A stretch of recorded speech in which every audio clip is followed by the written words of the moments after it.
Bonjour à tous et bienvenue sur ce brief du Bitcoin, Ethereum et ETH-BTC du dimanche 12 octobre. Donc on fera le point donc également sur l'actualité, les liquidations, etc.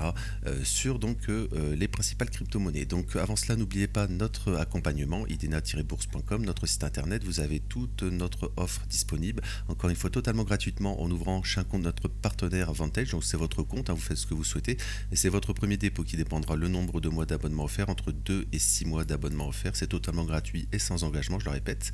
Vous avez l'abonnement mensuel totalement gratuitement. Notre Discord de la chaîne qui est toujours bien sûr disponible donc tous les liens en description. Et encore une fois, merci à ceux qui s'abonnent et qui like, ça soutient énormément la chaîne. Donc merci à vous. On n'a pas eu vraiment de news depuis hier. Apparemment Trump a dit que le meeting dans quelques semaines ne serait pas annulé. Enfin voilà, faire attention aujourd'hui parce que le dimanche, c'est souvent, surtout le dimanche, matin aux États-Unis, donc le soir après-midi pour nous. Faut faire extrêmement attention parce qu'il y aura le retour des tweets, etc. Et donc on pourrait avoir peut-être un changement de discours. On va se rencontrer, etc. On va discuter, voilà. Et donc peut-être qu'on aurait un rebond avec cela. C'est vraiment les news échos qui va déterminer la tendance. Voilà, là on va analyser le prix, mais ça sera vraiment, on va dire, les news qui peuvent nous faire rebondir ou chuter plus. Pour le moment, on rebondit pas. Regardez, on est en début de séance aujourd'hui ici, mais pour le moment, pas de rebond hier non plus. Voilà, donc pour le moment, ce qui s'annonce, c'est l'ouverture demain des marchés US. Ça s'annonce en gap baissier, tout simplement pour le moment. Comme on a dit hier, depuis la clôture de Wall Street sur le BTC, on a baissé encore une fois de la même chose. On a baissé environ de 4-5% avec les marchés US. Et depuis, après la clôture, où on a eu l'énorme mèche, elle n'est pas disponible. Ici, c'est sur Bitstamp, mais si vous allez sur Binance, etc., voilà, vous avez l'énorme mèche. Mais sur l'USD, en USD, on est retombé à 102 000. Voilà, mais voilà, c'est un marché, la crypto reste un marché non régulé, donc les prix sont différents en fonction de où on regarde, etc. Fin de l'aparté.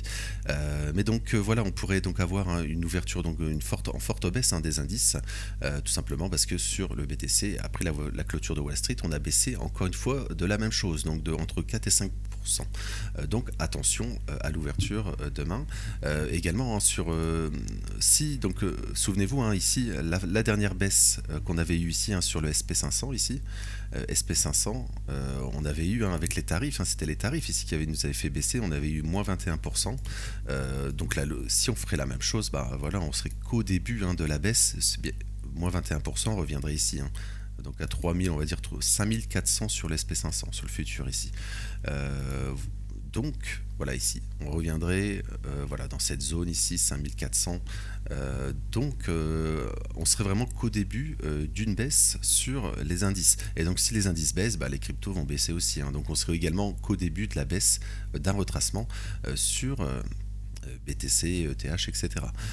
Également, on entend beaucoup parler des liquidations. Alors, tout le monde va voir le même site ici, Coin Glass, ici. C'est vrai, les liquidations, il y a eu moins 19 milliards, ce qui est un record totalement historique de liquidation. Des millions de personnes qui ont été liquidées, qui ont perdu leur compte, etc. Parce qu'avec le levier, bien sûr, ce qu'on ne fait pas, ou très rarement, mais dans le groupe privé. Voilà, sur ETH également. Donc, tout est au nord, c'est vrai. Là, il y a 20 milliards sur les ETH, sur les ATH, sur le BTC. Mais bon, si vous prenez cette logique, alors je vais juste prendre l'exemple de la dernière jambe haussière. Regardez, on n'est pas venu prendre les stops, par exemple, ici, regardez. Si vous prenez cette logique, regardez, on a laissé les stops dans les plus bas ici. Après, tous ces lots ici n'ont pas été repris. Ici, ils n'ont pas été repris, etc. Donc, dans cette logique de chercher de liquidité, alors là, ça a été repris ensuite. Ici, dans Fair Value Gap, ici, après, on a rebondi. Mais tous ces lots non plus, ils n'avaient pas été repris. Après, on est revenu. Donc, dans cette logique, on devrait reprendre ces lots, en fait. S'il faut chercher les liquidités au nord, au sud, etc., Donc on irait, et si et si on remonte plus loin dans le temps, bah regardez, tous ces lots, ils n'ont pas été pris non plus, je veux dire. Donc chercher les liquidités, etc., c'est ok, on va dire, mais il y a des limites quand même, je veux dire, c'est pas non plus une vérité incroyable. Et donc si le marché doit aller chercher des points d'intérêt importants, bah, il ira les chercher. Mais surtout c'est la macro, hein, que je le répète, on le répète plein de fois sur la chaîne ici. Et c'est pour ça qu'on fait des vidéos macro. Alors j'en ai fait une la semaine passée, mais normalement elles sont réservées donc aux membres du groupe. Donc voilà, c'est vraiment la macro qui détermine les tendances, hein, sur le moyen long terme. Voilà, donc faut pas se laisser influencer, je veux dire, par tout cela non plus. Voilà, c'est des liquidations, ok, il y en a, mais c'est sur du 30 jours. Ok, il y aurait peut-être un retracement à la hausse, pourquoi pas, mais ça sera surtout parce que d'un point de vue macro, il y aura une amélioration. Voilà, qu'on aura peut-être un report, etc., comme ça arrivait plein de fois, des négociations. Mais si on va sur du dur, c'est-à-dire que la Chine reste sur ses positions, etc., bah là, on aura un retracement bien plus important, donc notamment sur les indices, bien sûr, sur la tech, etc. On en a parlé, hein, Nvidia, etc., qui peuvent retracer vraiment fort. Et là, pour le moment, bah, surtout, on fait une structure pas super positive sur les indices US, hein. Regardez, on fait un double top, on le casse pour le moment. On pourrait avoir une continuation baissière demain, et après, on aurait la création d'un fair value gap, etc. On pourrait revenir, faire un sommet descendant, et là, faire le push fortement, donc à la baisse, etc. Voilà. Ça sera observé bien sûr, hein, avec l'ouverture des marchés demain, donc des marchés traditionnels. Donc finalement sur la crypto, enfin on va passer sur le BTC, mais sur le BTC il n'y a pas grand chose à dire finalement. Parce que hier il s'est pas passé grand chose, enfin on va y revenir. Et également, hein, je suis pas revenu également parce que j'ai déjà fait des briefs sur euh, Forex, matières premières. Mais bon, en cas de forte baisse, hein, des indices, etc., il y aura un retour, hein, sur les valeurs refuges, donc l'or, le dollar aussi, parce que le dollar a baissé, hein, je veux dire, après l'annonce, mais le dollar, hein, devrait être supporté parce que tout simplement les gens ils vont se jeter sur les obligations en cas de forte baisse, valeur refuge, ce qui serait positif, hein, pour les États-Unis, parce que les États-Unis doivent refinancer leur dette, hein. 33% de leur dette cette année, ils ont déjà fait la moitié, ils doivent faire l'autre moitié d'ici la fin de l'année.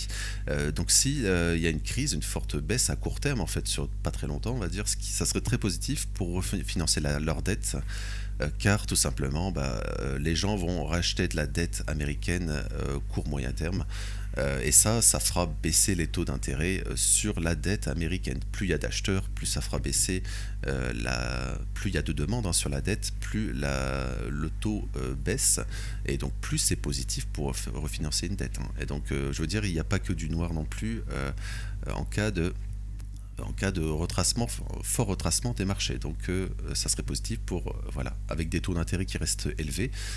Donc une baisse des marchés pourrait donc permettre de refinancer moins cher la dette US à court terme. Voilà, donc le dollar, ça sera à suivre, on y reviendra de façon là, demain, etc.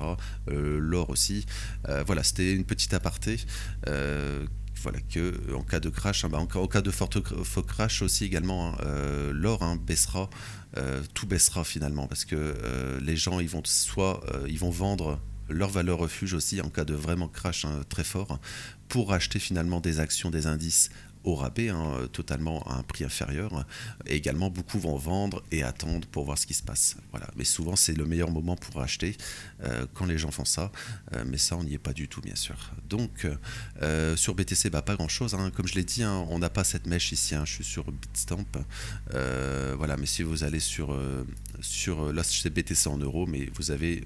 Alors, BTC en euros, on n'est pas venu, hein, prendre tous ces lots ici. Enfin, juste celui-ci, on n'est pas venu ici.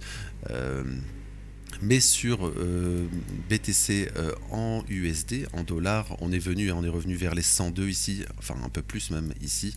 Et voilà, on s'est fait rejeter, on a fait une grosse mèche. Voilà, donc il y a eu une grosse prise de l'équité, c'est ça qui a eu vraiment les 19 milliards sur les cryptos, donc seulement en quelques heures sur la journée donc de vendredi, samedi. Donc BTC, bah, pas grand chose, hein. Nous on va garder ce graphe, hein, sur Bitstamp. Donc pour le moment, on n'est pas venu chercher ces lots parce que tout simplement, demain aussi, on va ouvrir le CME et CME non plus. Il n'a pas été chercher tous ces lots ici non plus. Donc, et également, pas du tout été chercher les 102, etc. Cette zone. Voilà, mais ça, on y reviendra. Voilà, on n'est pas du tout en revenu ici sur le CME non plus. Donc demain, on aura l'ouverture. Donc on verra ce qui va se passer. Est-ce qu'on va faire la continuation baissière, donc c'est-à-dire le gap baissier, et finalement retravailler la mèche qu'il y aurait eu, c'est totalement possible de faire ça. S'il n'y a pas d'amélioration, c'est ce qui va se passer. Tout simplement, on va retravailler cette mèche tranquillement, probablement sur plusieurs jours, hormis cataclysme, on va dire. Mais voilà, faudra observer cela. Et sinon, voilà, si on a des news échos, etc. Pour le moment, pas du en général, on n'a pas de stat écho avec le shutdown, on le répète, alors que pourtant on a eu des stats écho importantes qui devaient sortir, NFP, taux de chômage qu'on n'a pas eu encore, les inscriptions à l'emploi, etc. Mais la semaine prochaine, on aura également l'inflation, PPI, CPI, etc. Plein de choses. La semaine prochaine, on aura également un discours de Jérôme Powell, mais il a déjà dit ici, voilà, ça serait donc mardi, mais il a déjà dit qu'il ne parlerait pas, voilà, c'est une réunion, quelque chose, mais il ne parlerait pas de l'économie en général, je veux dire. Voilà, voilà. Mais ça, le calendrier ICO, on en reparlera demain pour pas faire une vidéo trop longue. Voilà, sur BTC, pas grand chose. Techniquement, on crée un fair value gap, donc ici aussi baissier, pardon. Voilà, c'est fair value gap. On pourrait y revenir, pourquoi pas aujourd'hui. Donc ici, on a la dernière zone de fair value gap haussier. Pour le moment, on résiste. Regardez, on résiste totalement dedans. Il faudrait pas la casser. Et là, on pourrait donc peut-être aller beaucoup plus bas. Et la semaine prochaine, pourquoi pas revenir dans ce fair value gap ici pour faire de la continuation baissière sur le BTC. Donc ça sera vraiment à observer. Mais bien sûr, comme je l'ai dit, ça dépendra donc des tweets qu'on aurait donc ce soir. Voilà, ça sera un peu la surprise si on aura un changement de ton dans tout cela. Voilà, donc pas grand chose à dire. Hier, il s'est pas passé grand chose. On a juste retracé un petit peu finalement sur BTC.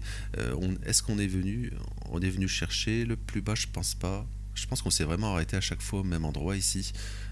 109, 111. Ouais, on fait un equal low ici. 911, ouais. Ici on n'est pas venu, on n'est pas venu prendre, même sur ici, voilà, on a le plus bas ici, et là on fait un equal low totalement à donc 109, 711, les deux, voilà, donc pour le moment on rebondit, je veux dire, on a ouvert ici. On est venu chercher donc le plus haut d'aujourd'hui, on va dire, et on rebondit, donc c'est ce qui est positif, pas vraiment en fait. Si on rebondit début de séance, on pourrait peut-être s'attendre à une clôture plus basse. Voilà, mais ça, encore une fois, il n'y a pas trop de volatilité, on est le week-end, mais pour le moment, on retrace quand même. Le week-end, regardez ici, on passe sur ETH, ETH également. Donc ETH ouvre également, voilà, on fait la même chose. Il n'y a pas de volatilité, c'est le week-end bien sûr, mais attention donc. À ce soir bien sûr, à ce soir à la clôture. Et donc ce que je voulais surtout dire, c'est qu'on aura les clôtures bien sûr, les clôtures weekly ce soir, la clôture weekly. Donc pour le moment on perd, théoriquement, vous vous souvenez, on pourrait avoir un fair value gap haussier pour la semaine prochaine. On l'aura pas, tout simplement. Donc il y a plus de fair value gap pour le moment. On a pris tous les lots ici, regardez, on a fait la prise de stop, donc attention, début de mois, début de trimestre, on l'a dit plein de fois depuis ce pump, en fait depuis le 1er octobre ici. 1er octobre, on ouvre ici, on va au nord, on avait dit ça serait probablement un piège. Voilà, il y a eu la news echo, l'annonce qui a aidé bien sûr. Mais bon, on y est venu très rapidement. Donc voilà, attention, théoriquement, sur des unités de temps longues, on pourrait retracer assez fortement sur BTC. Ça veut dire que depuis un certain temps, on distribue tout simplement sur BTC, et on le fait également sur les indices. Si je reviens sur les indices, regardez, à plus court terme ici, on avait parlé de tous ces lots, on distribuait depuis plusieurs jours, et là bien sûr il y a eu la news qui a aidé sur les indices. Voilà, mais donc sur BTC, donc pour le moment c'est pas super positif ce qu'on fait, bien sûr, avec cette jambe baissière, mais sur ETH aussi. Sur ETH on va perdre probablement cette zone. Alors on n'est pas revenu prendre les ATH ici, enfin on laisse, hein. Alors sur le CME on est venu, hein, et en euros aussi, on est venu, hein, prendre ces lots ici, mais pas sur le dollar. Également, on n'est pas venu prendre les ATH, je le répète, sur ETH en euros et sur le CME aussi. On s'est arrêté encore une fois juste avant sur ETH. Donc à terme, hein, on devrait revenir, hein, dessus. En fait, le pire scénario, finalement, ça serait qu'on soit encore une fois dans un range long terme, hein. C'est-à-dire qu'on ne va pas chercher les ATH ici. Voilà, ça veut dire qu'on est dans une sorte de range, et ça voudrait dire qu'on ne va pas chercher ici, on range, et théoriquement, bah, on irait retracer, même pourquoi pas chercher tous ces lots qu'on a laissés ici, pourquoi pas. Mais ça, on n'y est absolument pas du tout. Il faudrait vraiment avoir un crash des marchés, etc. Et ça serait une opportunité exceptionnelle, hein, si on retourne sur ces niveaux. Mais ça, il faudrait vraiment un cataclysme économique, enfin une grosse panique sur les marchés traditionnels. Sur ETH, voilà, sur ETH, bah, on va perdre ce fair value gap, hein, qu'on ne doit pas perdre normalement ici. Voilà, la zone verte, fair value gap haussier weekly. Si on n'a pas de réaction aujourd'hui, bah, on va probablement le perdre, ce qui n'est pas positif. Attention donc à la clôture, hein, également de ETH. Voilà, on aura la moyenne mobile ici à pas perdre. Et voilà, ici en daily, on a aussi également la dernière zone ici sur de fair value gap haussier, donc également pas la perdre aujourd'hui, et donc clôturer en fait ce soir sur un mauvais dimanche, tout simplement une mauvaise fin de semaine, et là clôturer sur des plus bas, ça serait vraiment très mauvais signe. Et théoriquement, on aurait début de semaine prochaine un rebond, etc., pour faire de la continuation baissière ensuite. Voilà, mais tout cela, ça dépendra encore une fois des news échos, etc. Donc, je vais terminer par ETH-BTC. On va pas faire une vidéo trop longue. ETH-BTC, bah, on n'est pas revenu encore, hein, en weekly ici. On a parlé, on n'est pas revenu dans le fair value gap mensuel ici pour le moment. Donc, théoriquement, on devrait y revenir. Après, si on regarde historiquement, voilà, on n'y revient pas des fois, je veux dire. On ne refait pas de prise de stop. Regardez toute cette zone, hein, regardez toute cette zone, on ne fait pas de prise de stop, etc. Regardez, voilà, sur ETH BTC. Donc est-ce qu'on va faire la même chose, c'est-à-dire qu'on a trouvé notre top et qu'on va retracer ça je ne sais pas pour le moment, mais on est revenu dans ce fair value gap weekly ici, donc pour le moment il est maintenu, ce qui est positif. Donc également super important la clôture ce soir, c'est-à-dire si on clôture en dehors, bah, voilà, qu'on refait une petite jambe baissière aujourd'hui dimanche, voilà, ça serait pas positif non plus, je veux dire, ça serait comme sur ETH, etc. Donc attention ensuite après au début de semaine prochaine, mais ça on en reparlera bien sûr demain. Voilà, mais sinon il n'y a pas plus de choses à dire, hein, ETH BTC. On ouvre également, on rebondit pour le moment sur ETH BTC à l'ouverture. Donc RAS, on va dire, on a également ce fair value gap ici à court terme en daily qui pourrait nous faire rejeter. Donc à court terme. Voilà, donc je vais une vidéo un peu plus longue que d'habitude, donc je vais m'arrêter là pour aujourd'hui. Aujourd'hui il n'y aura pas de. J'ai déjà fait un débrief indice de la semaine et brief Forex, donc je les ai publiés hier, donc n'hésitez pas à aller la voir. Également, n'oubliez pas à vous abonner, liker, ça soutient énormément la chaîne, notre accompagnement, donc tous les liens, et le Discord, tous les liens en description. Donc je vous souhaite un bon dimanche et merci.